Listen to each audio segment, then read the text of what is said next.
রাজনৈতিক কর্মী হিসেবে এই দেশের আপাময় মনগণ আজকে মনে করে জনগণ তার ভোটের মধ্য দিয়ে তার নেতা নির্বাচন করবে।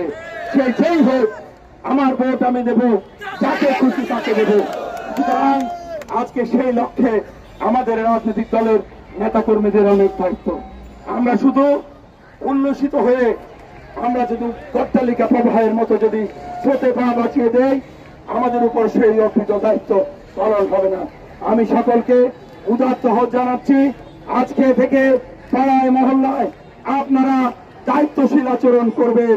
আমাদের ক্ষোভ যাতনাকে আমরা বিচার, আদালত, আইন নিজের হাতে তুলে নেব না। আমরা আইন নিজের হাতে তুলে নেব না। আমরা এই দেশকে গড়ে তুলব আগামীর বাংলাদেশ হিসাবে। আমাদের ছাত্র সমাজ যেই আদর্শ দিয়ে যেই স্বপ্ন আমাদেরকে দেখিয়েছেন, তাদের স্বপ্নকে বাস্তবায়ন করার জন্য আমরা সবাই কাঁধে কাঁধ মিলিয়ে কাজ করব, এই প্রত্যাশা ব্যক্ত করছি। আপনাদের সকলকে ধন্যবাদ জানাচ্ছি। পরিশেষে আল্লাহর দরবারে আবারও শুকরিয়া আদায় করি। আমাদের আদর্শিক মা বাংলাদেশে, পৃথিবীর ইতিহাসে আগামী প্রজন্ম অনেক গবেষণা হবে বেগম খালেদা জিয়ার দেশপ্রেম নিয়ে। একটা 75 বছরের বয়োবৃদ্ধ মহিলা, উনি যদি চাইতেন ভোগ বিলাস আরামায়েশের মধ্য দিয়ে নিজের জীবন অতিবাহিত করতে পারতেন।